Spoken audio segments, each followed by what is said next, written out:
In recent years, American society has gone through enormous cultural, social, and economic changes that have shaped how men and women approach work, relationships, and family life.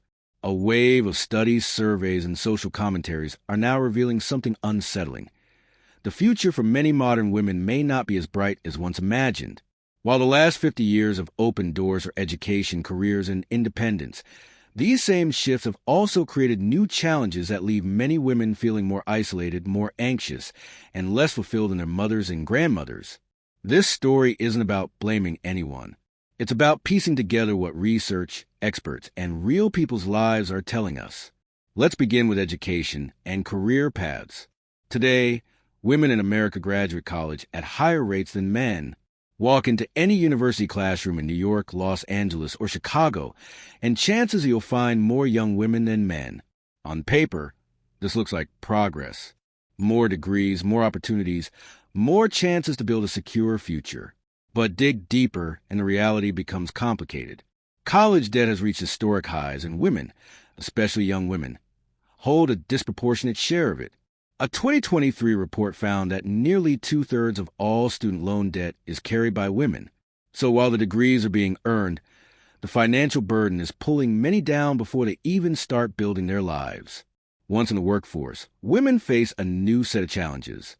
It is true that more women are in high-paying fields like law, medicine, and business leadership than ever before. Yet, alongside these gains comes enormous stress. Long hours, demanding bosses, and high expectations often leave women exhausted. In fact, workplace burnout among women has become a growing issue, especially since the pandemic.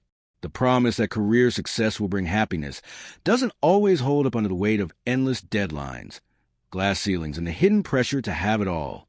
And then comes the subject of relationships.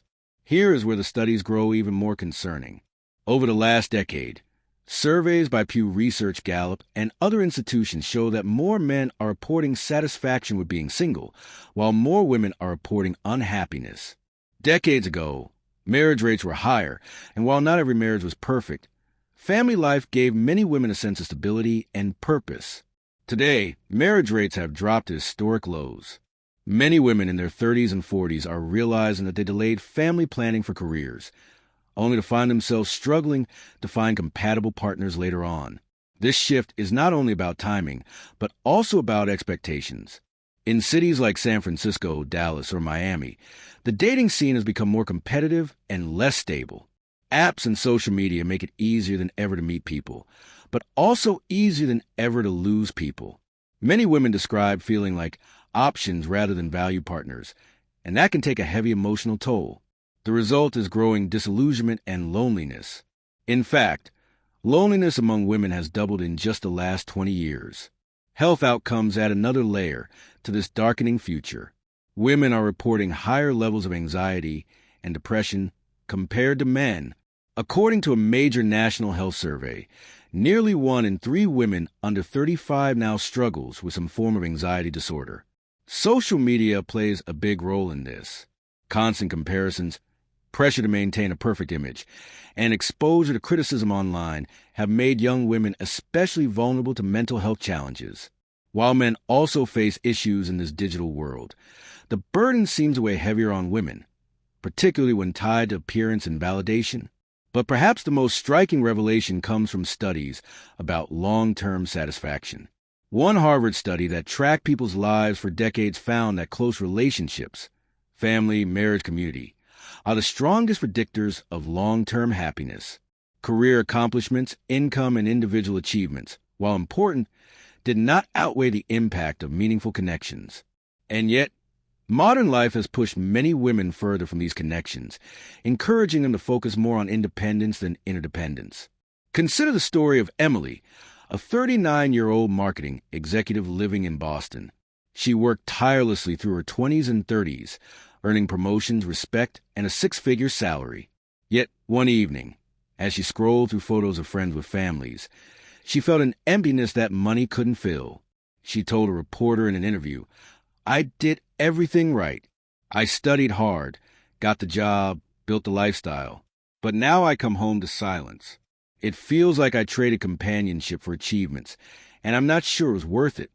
Emily's story is echoed by countless others across the country. While every woman's journey is unique, the pattern is becoming hard to ignore. More women are entering midlife with financial stability, but emotional instability.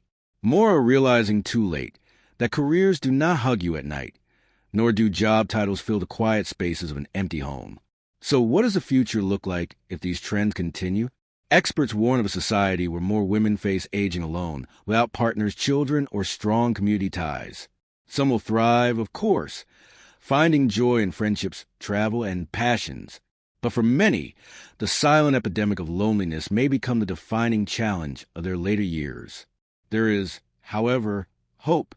Some voices in psychology and sociology argue that women, and society as a whole, can change course. The key, they say, is balance. Instead of encouraging women to chase one narrow definition of success, culture must redefine success itself. Success should not only mean career achievements, but also building relationships, nurturing communities, and protecting mental health. Young women are beginning to take notice of these warnings. Across social media platforms like TikTok and Instagram, conversations are rising about slow living, traditional values, and rejecting the pressures of constant hustle culture. Some are openly talking about prioritizing family earlier, while others are finding new ways to blend careers with meaningful personal lives. These are small movements, but they point to a possibility that the dark future is inevitable. The next 2 decades will be critical. If today's young women continue to prioritize only career and independence, the loneliness crisis could deepen.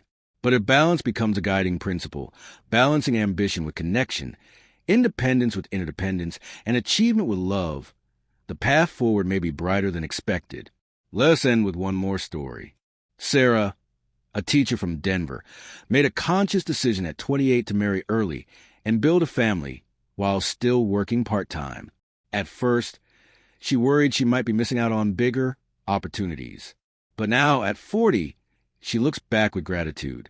She still teaches, still contributes to her community, but she also has a husband, children, and strong friendships that give her life meaning. When asked if she regrets not chasing higher titles, she simply smiled and said, "Happiness isn't about being the most successful in the room. It's about having people to share your life with." This story of 2 paths, Emily's and Sarah's, captures a crossroads many modern women face. One path may lead to career glory but emotional emptiness.